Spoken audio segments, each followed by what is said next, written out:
Bible students, the idea of this particular presentation is to see how the idea of the Dead Sea Scrolls and all the things that we have learned about them and the significance of them fits into the bigger plan. The bigger plan being, how does it relate to us? How does it relate to our faith? How does it relate to seeing that God is working in the world that we live in, and that the days until the coming of the Lord Jesus Christ are few? All of those things are part of this idea that we're going to be talking about, the significance of the Dead Sea Scrolls, and in particular, as it's been classified by other people who know a lot more about archaeology than me, the greatest archaeological discovery of all time. So that's quite a bill to fill, but really I think it does. And if you can see the picture of the cave behind me, you will see a little bit of what we are going to be talking about in the immediate slides. Because there were 11 caves somewhat like this in which the scrolls were found. There was something like 19,000 fragments. It's a little bit of a misnomer to say that there were scrolls found, because really there was only one complete biblical scroll that was found. There were others that were almost complete, but most of them were just fragments that had been cut up, that had been, I guess they were in various states of decay, and as a result, it was a big jigsaw puzzle to try to put these things together. What also is interesting is there were something like pieces to 800 different scrolls found in those 11 caves, but only 200 of them were biblical. And that's something else that we need to clear up, because most people think that all the scrolls were biblical. No, there were many that weren't. And, that has led to the fact that most of the people who have wrote about this have written about the 600 scrolls that weren't biblical, because they were trying to piece together who were these people that hid these scrolls. What was their civilization like? What can we learn from these people? Whereas I think our primary interest is, what did those scrolls say that were biblical?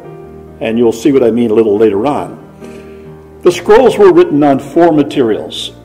There was the skin of animals, papyrus, copper, and lead. And there were 4 languages. There was the ancient Hebrew script, there was Hebrew, the more modern version of Hebrew, Aramaic, and Greek. And these were discovered between the years 1947 and 1956, a very important period of time to remember when we're looking at this. But what is significant and what makes this one of the, if not the greatest archaeological discovery of all time, were these scrolls have been dated to be 1900 to 2200 years old. How would you like to see something that was being written and read and used at the time of Christ? That's the interest that we have as students of the Bible in these scrolls. Now, this picture that we have on the screen at the present time is the picture of Jerusalem from the south. It's not a picture that you normally get, because most people see it from the eastern side. But this is from the south, and you can see the temple walls, and you can see the Dome of the Rock. You can certainly see that this is describing the city of Jerusalem.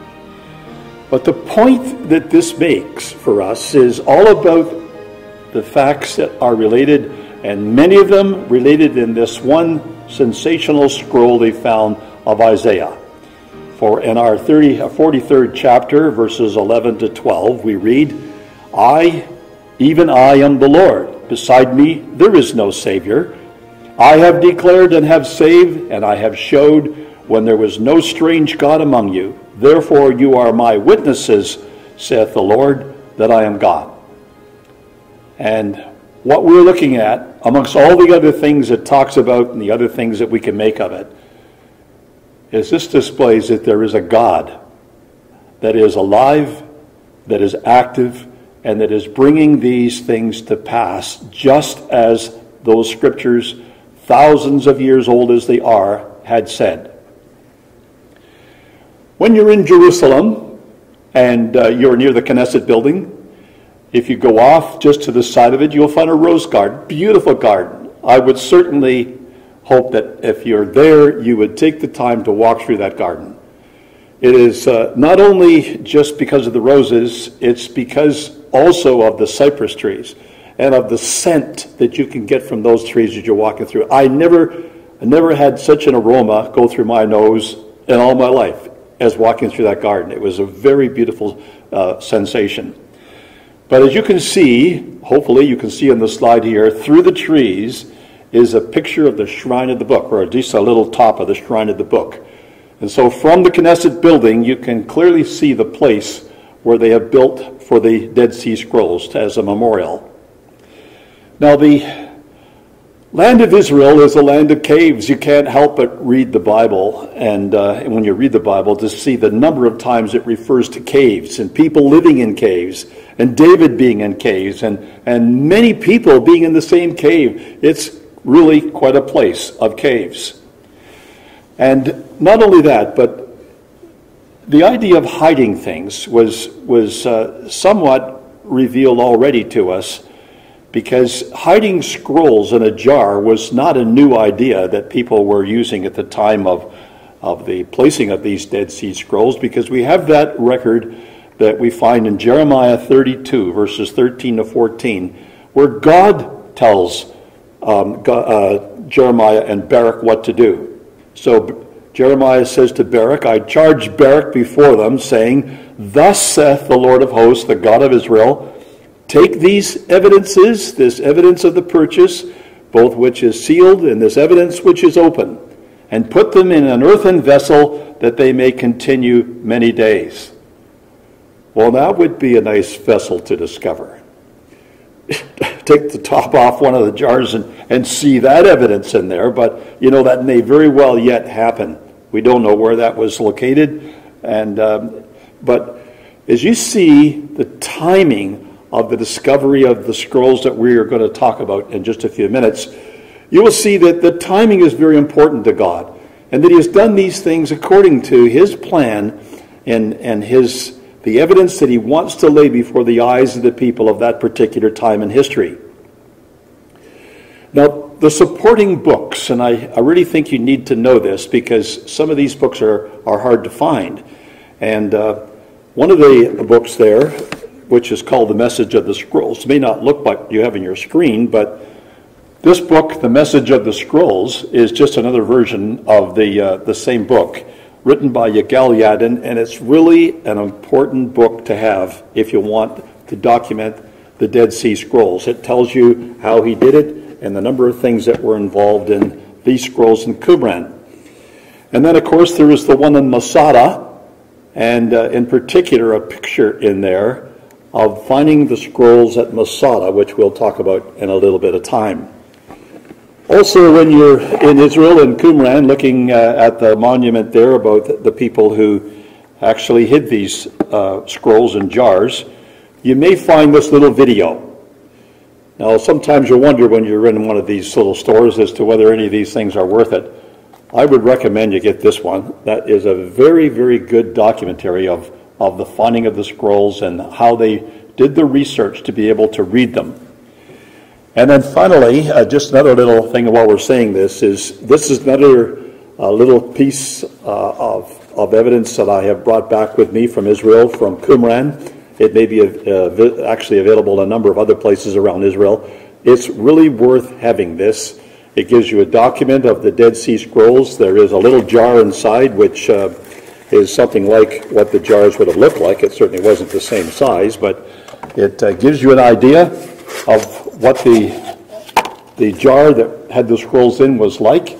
It would be quite a lot bigger than that, had a little top on it, something like the shrine of the book has the same kind of a top on it. And then these scrolls were rolled up and inside. And the scrolls were very big. They went on and on and on. So some of these scrolls, at least the ones that we're going to talk about in Isaiah, were about 7 meters in length which illustrates that, yeah, it would have been somewhat heavy, and it would be a little bit hard to maneuver getting that thing around unless it was in the rolled condition. So those books may be available on Amazon books, used books, and if you just look for those two titles written by Yagaliadin, you might be able to come up with something you'll really value in the future. You can't imagine that scrolls that were put in a jar like this or that were kept in anywhere for 2,000 years would be exactly, totally the same way as they put them in. And you can see that as they were unrolled, they tended to decay on the edges.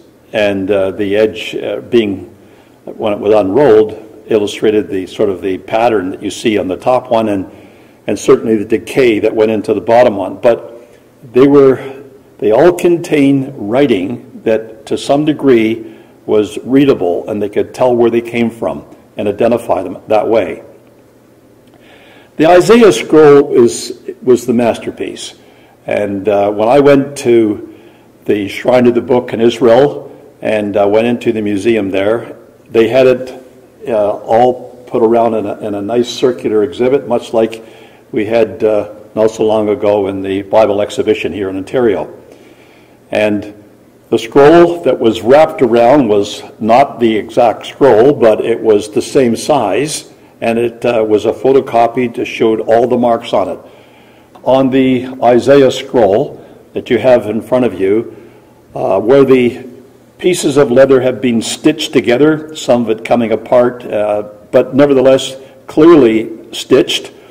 If you look at the scroll as you go around, you'll see where there were tears in it, and it was likewise stitched up. You can see where the scribe made mistakes on it, and he attributed, some new reading to it in the margin.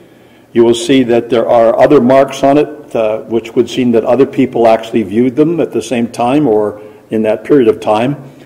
And so, it looks like it was well used, this Isaiah scroll. And that may be one of the reasons it was put in this particular place. Maybe, as I'll show you a little later on, this wasn't found in what they would call a geniza per se, but that would be a grave for the old scriptures. But it certainly was put away, and it was put there for a long time. Whether they were trying to hide them or what they had in mind, we're not exactly sure. So let's have a little picture of the Isaiah scroll.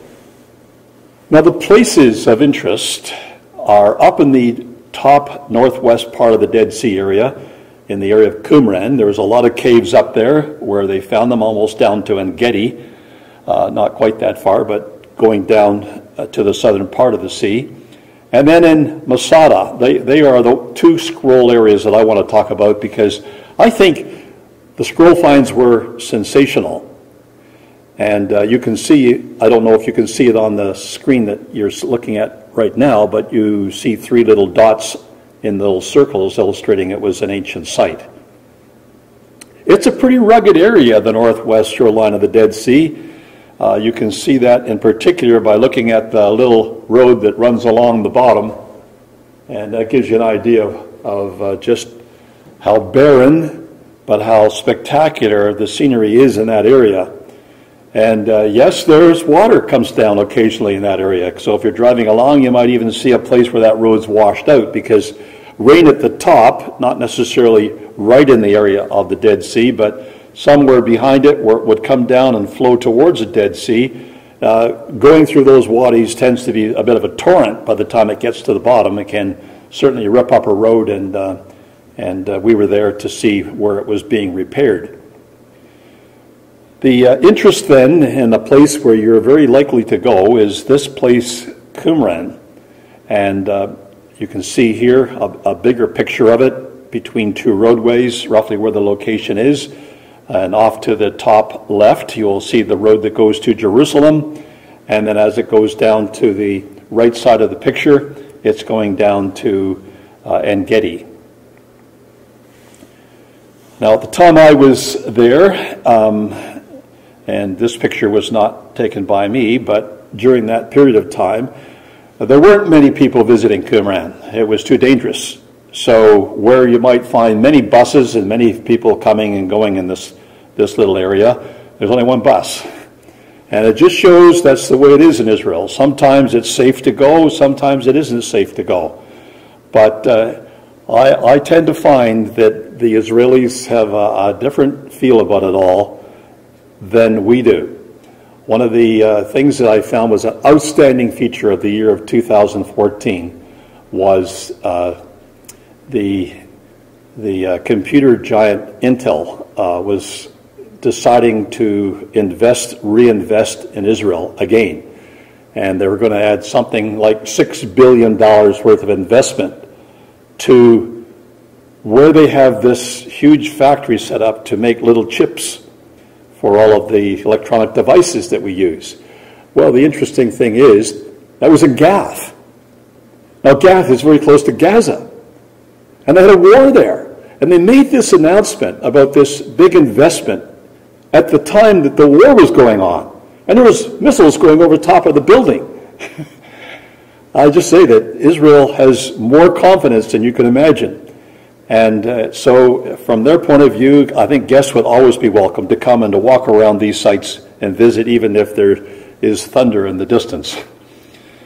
So here is Cave 4. Now this is the one that we often see in pictures. Some of the others are not nearly so attractive. But this looks like it would be nice to investigate, to go in some of those holes and just see what you can see for yourself. Well, if there was 19,000 fragments altogether in 11 caves, there was 15,000 found here. This was a library. And it looks like, as you can see in the picture here, there's windows on this little outcropping that's closest to us. There's windows, and inside that area is all hollowed out. And there was, looks like, places for racks or boards to go across from one side to the other side, on which there would have been jars, and inside the jars, scrolls. And yet, it also appears that the Roman legion got in there, and they had no feeling about these scrolls or this library, and they must have just trashed the place. But even after having it trashed and laying there for thousands of years, people today have been able to pick up those fragments and make some sense of them. And I think that is one of the really significant parts of this, one of the most interesting parts.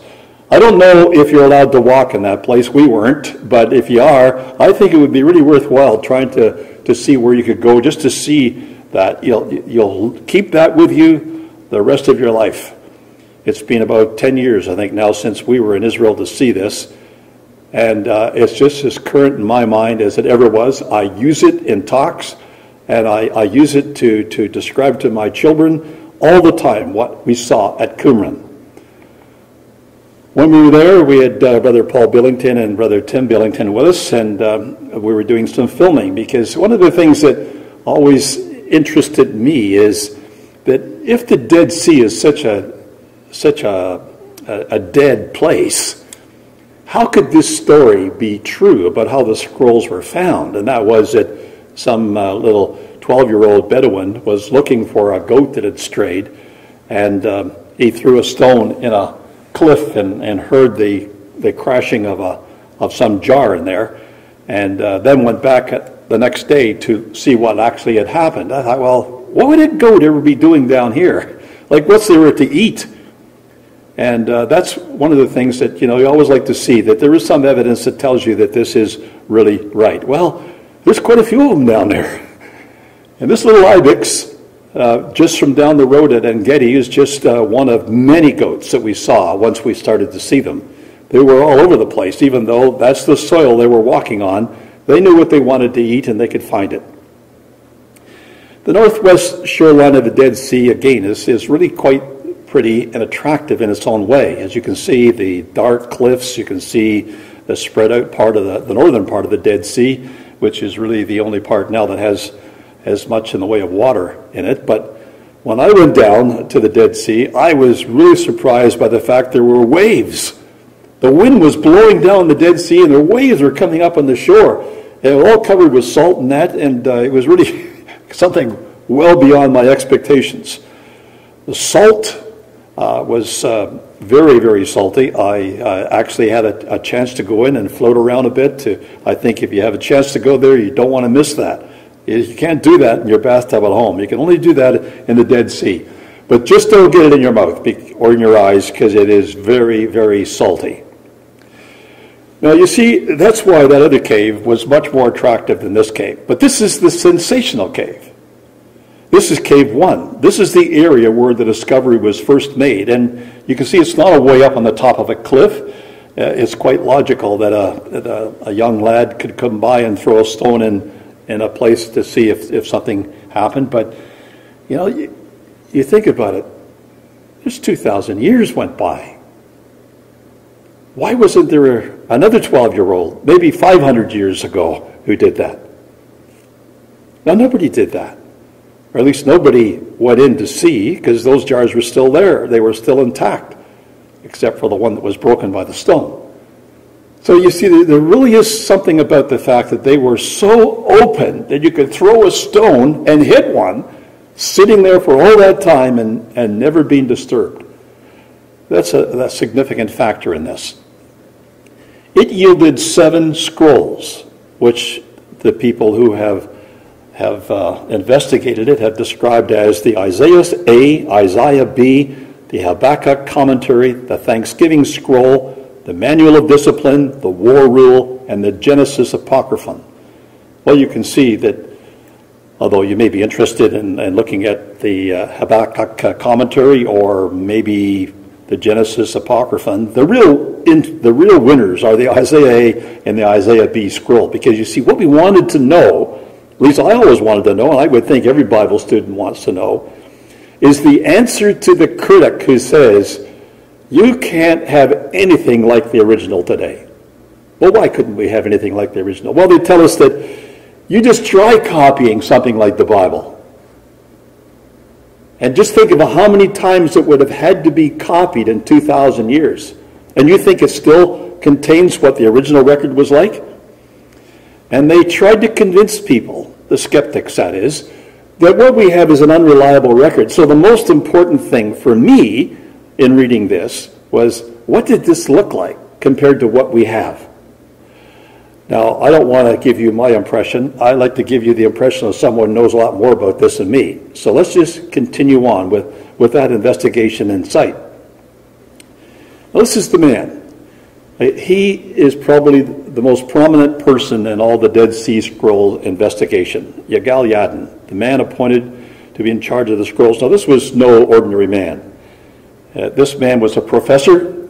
He knew various languages, certainly the languages of the scrolls. He was a general in the army at about the time of the establishment of the State of Israel. And also he, I think, got far up in the political system as deputy prime minister. So he was a very important person in many ways. And he has written a lot of things about this subject of the Dead Sea Scrolls because that was his fascination. He wanted to be an archaeologist, and he was a very good one. So it makes more sense for us to go to a person like Yigal Yadin to find out what his opinion was, a person who could read these languages, who could appreciate the differences in the style of the letters in the Hebrew alphabet. So it was a pre-standardization Hebrew script that he was reading from, or more present script. He could read Greek, and as a result, he was really into being able to tell us what these scrolls said. And this is what's written in one of those books, The Message of the Scrolls, as I mentioned it to you earlier. He said, I cannot avoid the feeling that there is something symbolic in the discovery of the scrolls and their acquisition at the moment of the creation of the State of Israel. It is as if these manuscripts had been waiting in caves for 2,000 years, ever since the destruction of Israel's independence, until the people of Israel had returned to their home and regained their freedom. This symbolism is heightened by the fact that the first 3 scrolls were bought by my father for Israel on the 29th of November 1947, the very day on which the United Nations voted for the recreation of the Jewish state in Israel after 2,000 years. Now, when I first read that, I couldn't believe my eyes. I'd never heard it from anybody until I read the book. When I read the book, I first learned that it was actually occurred on the same night which the United Nations voted to partition the land. Now, you just think about this. Both of those events were very significant from the point of view of what God was doing with his people. First of all, he had written this out, giving it to the prophet Isaiah. It had been hidden, like he had told Jeremiah to put that sale, the transcript of that sale, in a jar for many years. He never said that he would put this in a jar for many years, but it's like what God does. He put this in a jar for many years. He put it so open, it was within a stone's throw of breaking for 2,000 years, and no one had ever been there and done that.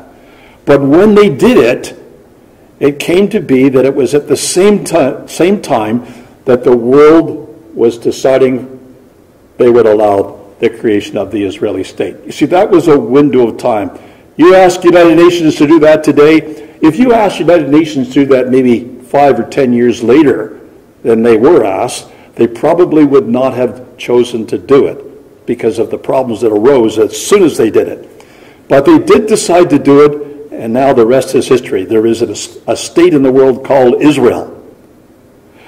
This connection of the two events, it means nothing to a lot of people. Like Yigal Yadin, that's all he said. And that's significant what he did say, but that's all he said. And he was a Jew. He didn't see anything more to it than, it just seems to be something symbolic about this. But for Bible students, I think it goes well beyond that. See, this is the way God works. In Exodus 12, verses 40-41, it says, "Now the sojourning of the children of Israel who dwelled in Egypt was 430 years. It came to pass at the end of the 430 years, even the selfsame day, it came to pass that all the hosts of the Lord went out from the land of Egypt." Now, that's our God. Things that happen in the same day. So when you look at discovering of the scrolls and the fact that Yigal Yadin's father, all on his own, had to decide whether these things were forgeries or not, and they had already encountered people claiming to have scrolls that were forgeries. No one really believed that anything like animal skin could last out there, exposed as it was for 2,000 years. But this man believed that what he was seeing was somehow or other the most ancient script he had ever seen in his life, and he mortgaged his own house to go out and to buy them at the time the first 3 scrolls were bought. That's the way God works. His will is done. The day had to happen, it happened. So you ask yourself, is this coincidence or is it prophecy being fulfilled? A scroll of Isaiah was placed in a jar in this cave sometime while the land of Israel was being destroyed by the Roman armies. About 2,000 years passed without the scroll being discovered or disturbed.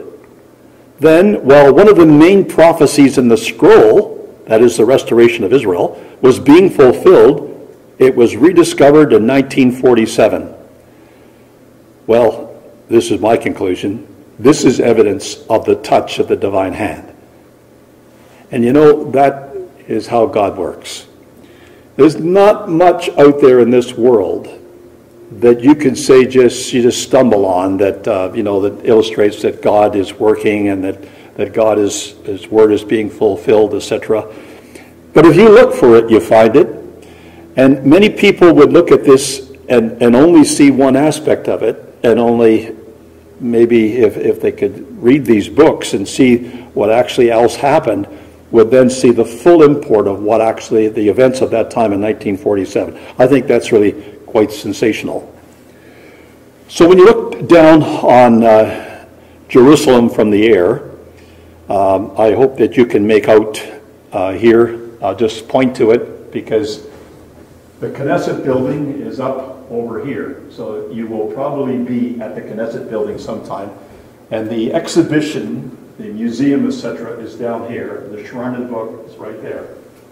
So it's going to be very close to places where you will be. You don't want to miss it. I don't know how long you could spend in the museums there, but I could have spent at least another whole day just in the museums, never mind the Shrine of the Book, looking at all the evidence there that they have discovered that really relates to the Bible. It's a wonderful place to be. You can't be there every day, but when you're there, make sure you use your time. The Shrine of the Book is an interesting place to visit because when you get up close, you sort of wonder why the person who did the artwork on this ever designed it this way. But yet, you know, it is really, really profound in its simplicity because it's just a big blank black wall. And behind it is a jar. And that simple way of laying this out is exactly the way it was found. It just was not seen, but it was just right there, just that open and available. Now, there's a whole lot of other very interesting things that go on in the study of this, because the Professor Sukenik was his name, who was the father of Yigal Yadin. He had talked to some of the people that were trying to, some of the people that had looked at the book. I think it was I can't remember the name of it, but it was an antiquities dealer of some kind anyway, who had got the scrolls from these Bedouins and couldn't determine whether they were fake or not. So they had taken it to him because he was a well-known authority on ancient languages, and they said, well, can you make something of it? Now this is incredible reading, because they had to talk to one another across barbed wire, because Jerusalem was a divided city. And the Professor Sukenik decided that he needed to have these scrolls to look at them. So the antiquities dealer, the Arab, had to agree that he would give them to the Jew at a time like this. And he took them up and he looked at them, and then he agreed he would bring them back, and he did. And he gave them back. And I must have just about broken his heart to give them back, but that was the agreement. But then he decided he would buy them. And when he bought them, he couldn't have rejoiced more.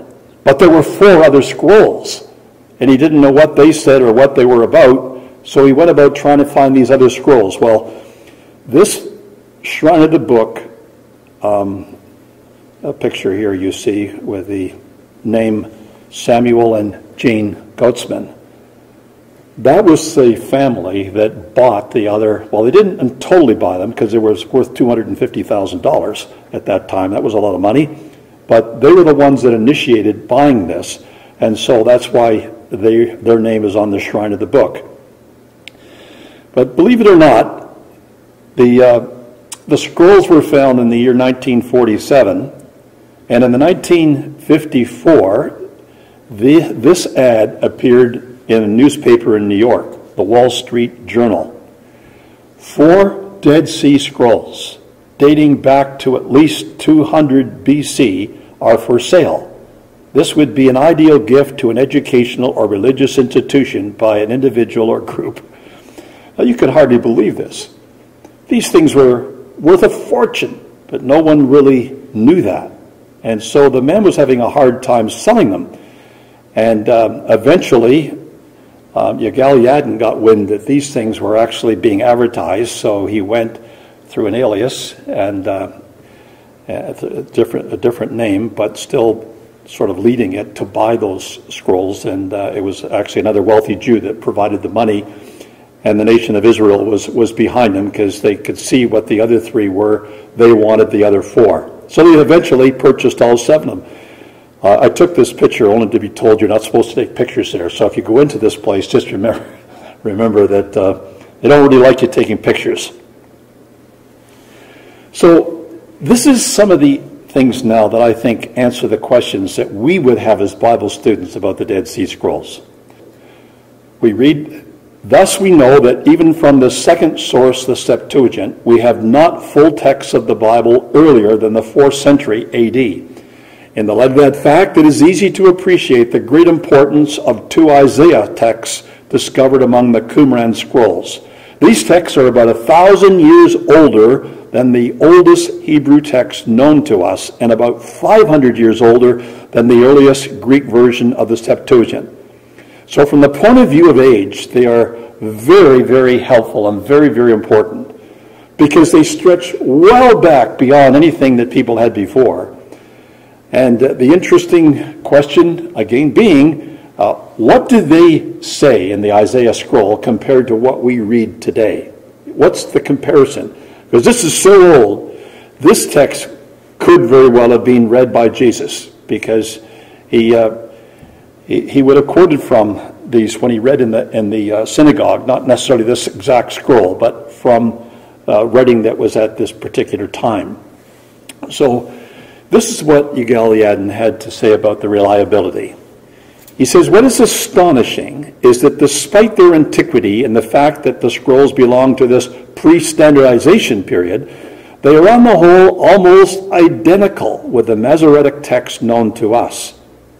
This establishes a basic principle for all future research on texts of the Bible. Not even the hundreds of slight variations established in the text, affecting mainly spelling and occasional word substitution, can alter that fact. Now, I don't think there could be anything that could be quite as comparable to that in terms of the answer we're looking for. Because here's a man who knows the language, has read the text, has studied these things, and he's saying there is so little difference, there really isn't any difference. You would expect sometimes the punctuation to be different, the spelling to be different, maybe the words are a little bit different. But the message is the same. It's a reliable text we have today. The Masoretic text is a reliable text.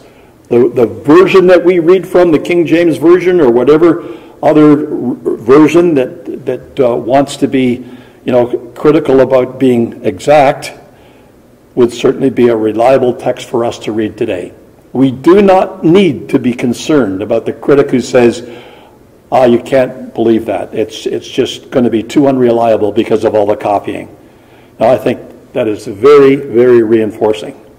Now, it's not as if it wasn't challenged, because it was challenged. I remember reading this in the Toronto Daily Star, November 4th, 2006. And this was a comment that was being made. In fact, it was a full page. So someone was really trying to make the point that there was a Chinese connection between the Dead Sea Scrolls. And he suggested, as I'll just blow that up a little bit, new discoveries from Asia suggest the Dead Sea Scrolls may not be as old as we think. And it was based on the fact that in this Isaiah scroll, they could see there was little marks that they couldn't explain. And these little marks, not being easy to figure out what they were, they thought they must have some word been some Chinese coding.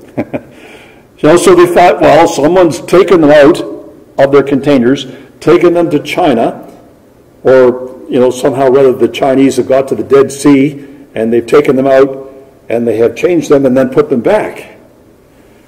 I'd say I'd rather believe the Bible message here. Beloved, believe not every spirit. Try the spirits whether they are of God, because many false prophets are gone out into the world. And I've never heard of that again. Never saw another article on that one. It seemed like most people couldn't buy into that. Now, there's something else about the scrolls that's really, really interesting.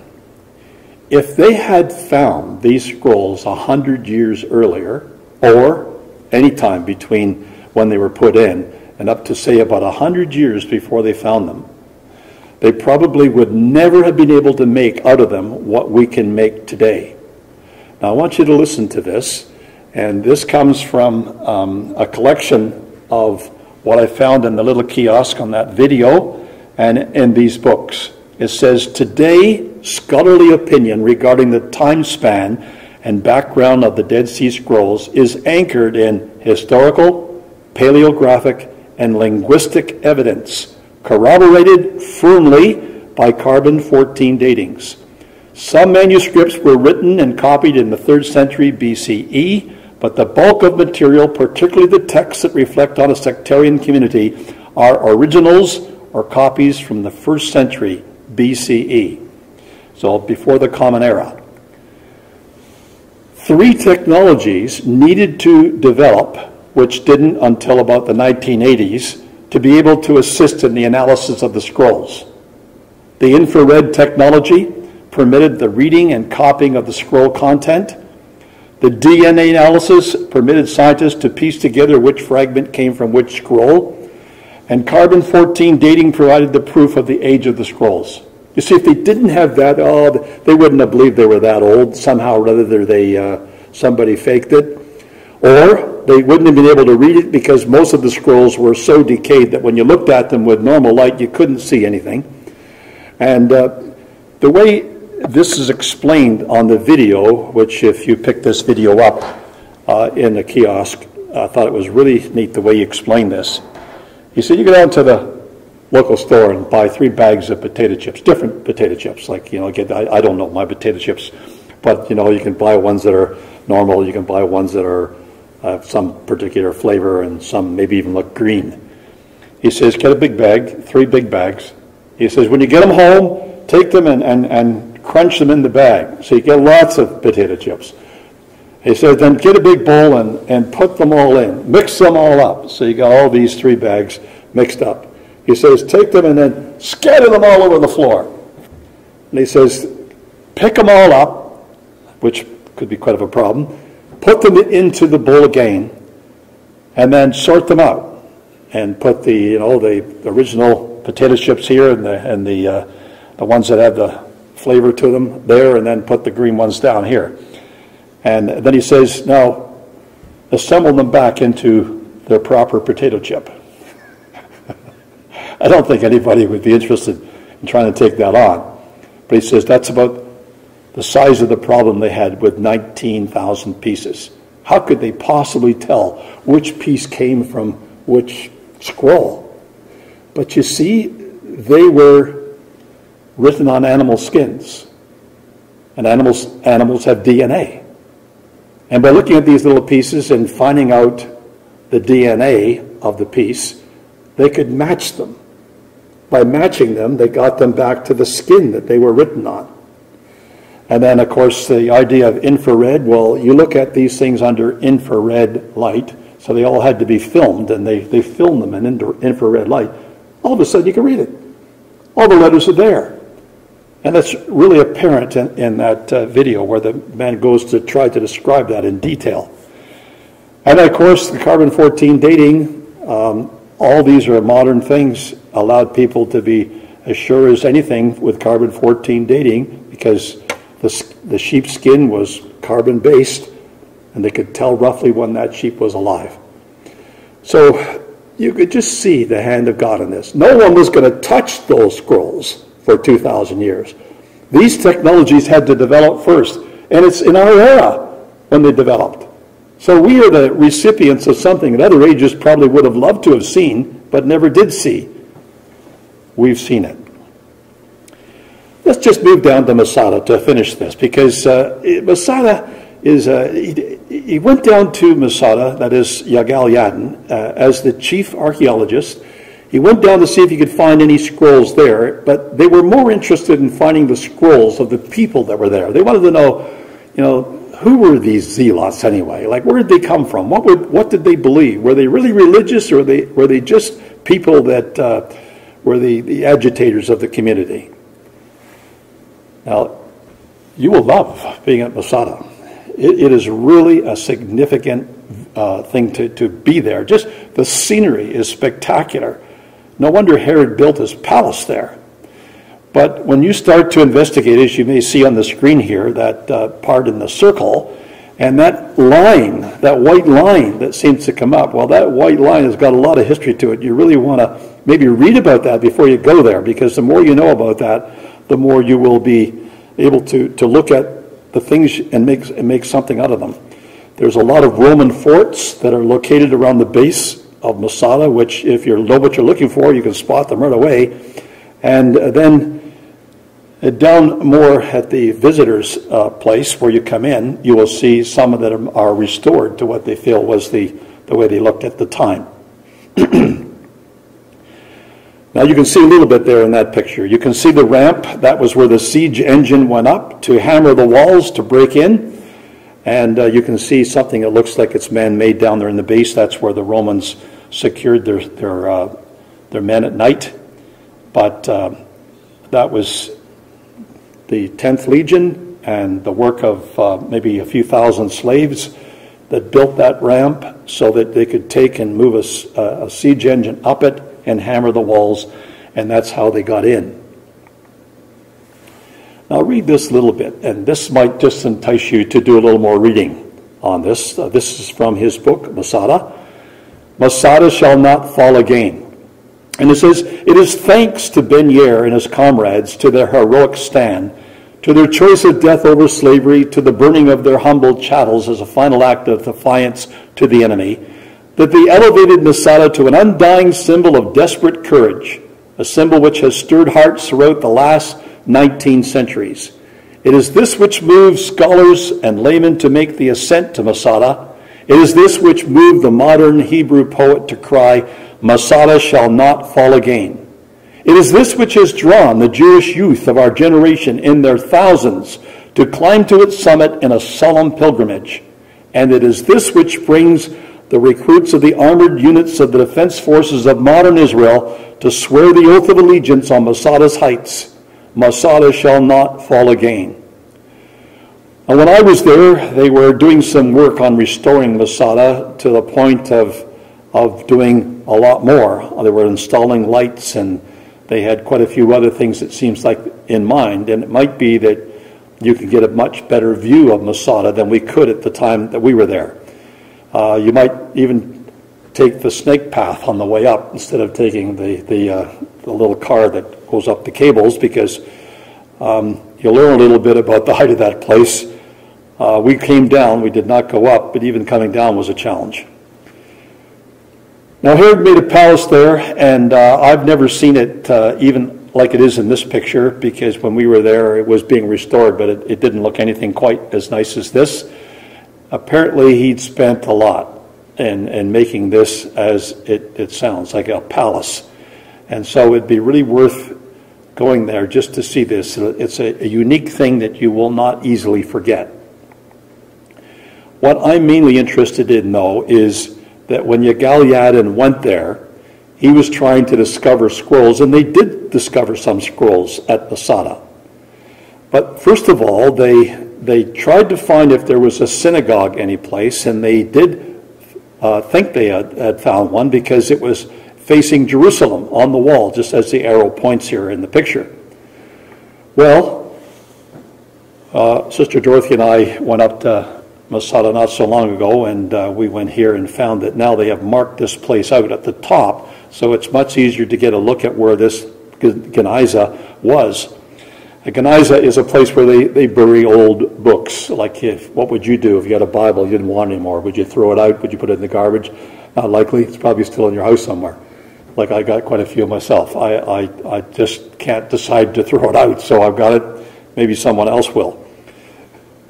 But the Jews buried them. So they went into this place, and they looked around to see if they could see anything like a place where someone had dug something, and they couldn't find anything. So they decided to remove the floor of this little housing. And when they did, they found two which looked like supporting pillar areas, but the pillars had been taken out because the floor was put there afterwards, it seems. And when they did that, they noticed that there seemed to be some material underneath the pillars which illustrated that it might be worth digging. And you don't know why people think these things. You really don't. But what they found, I think, was even more sensational when they found at Qumran, because that's what they found. There was no jar, there was no scroll, but there was something that was once part of a scroll, and that's all it said. But they could tell by what it said that it was from Ezekiel, and they could tell that it was from Ezekiel 37. Now, I think that is the sensational part, because the portions of Ezekiel's scroll containing the vision of dry bones, which were found in the second pit under the floor of the synagogue. Now, that's taken directly from a picture in this book of Masada. But what I would like you to see is just what the what the text actually said in Ezekiel 37. I'm not saying that that's the text they could see. They could recognize it was Ezekiel 37, but I doubt very much they could see all of this text together like this because it was just too badly eroded. But look at what it says. Verse 11 to 14. Then he said unto me, Son of man, these bones are the whole house of Israel. Don't forget, this is a Geniza. This is where they bury things. Behold, they say, our bones are dried, our hope is lost. We are cut off for our parts. Therefore prophesy and say unto them, Thus saith the Lord God, Behold, O my people, I will open your graves, and cause you to come up out of your graves, and bring you into the land of Israel. And you shall know that I am the Lord, when I have opened your graves, O my people, and brought you up out of your graves, and shall put my spirit in you, and you shall live, and I shall place you in your own land. Then shall you know that I, the Lord, have spoken it and performed it, saith the Lord. Now, why men like Yigal and others didn't just go through the roof for seeing this is because they really don't have this belief. You know, he thought it was kind of symbolic that these things were found there, but it didn't really touch a nerve of conviction. But when we read this, and we think that here are people trying to find out if there were any scrolls that might be found in something that was going back 2,000 years, and so they look at a place which is in a synagogue, and in a place which is a Geniza or a grave, and they find something that says, I'll open your graves, and I'll cause you to come out of your graves and bring you into the land of Israel. And they're in the land of Israel. I don't know what others, but I think every Bible student ought to see that that is significant. Because you see, that is our number one piece of evidence that God is at work in the world today, and that he is working with these people of Israel, and it's not because of their might, their strength, their knowledge, or whatever, that they're in that land, but because it's God's will. He has a plan, and when the day comes, he's going to send his son back to do all the other things that this word of God says. So in summary, this final slide, I'd just like to suggest to you that this is what I think these Dead Sea Scrolls mean to us. It illustrates the reliability of the biblical record. Surely it does. That here over 2,000 years of history, the record hasn't changed. Don't believe those people who say you can't rely on the Bible because it's being copied and copied and copied and copied and no more reliable. It underscores where we are in the time according to God's plan, because here it is, you see, the people are back on the land. God is got to that point in history where the people are coming back, but they don't yet see him to be their God. Something yet has had to happen in that land, that the people will recognize that this God who wrote these things, or got his servants to write them, is in fact their God. It's a message of hope to biblical students. Of all the other stuff you see going on in the world, all the things that are discouraging, when you look in this area, you find hope to just continue there, to endure, to hold on for a little longer. And it gives us assurance that the other prophecies made in God's word about the return of his son, the establishment of the kingdom, and the great invitation that we have to be part of the people who will take and get in the front line of those who are coming to Israel in the kingdom age to learn about our God and to learn what he wants them to know. I just think it would be just the most wonderful thing to participate in teaching people who want to learn, which would be, as I see it, and as you see it from God's word, that's what the kingdom's all about. Thank you.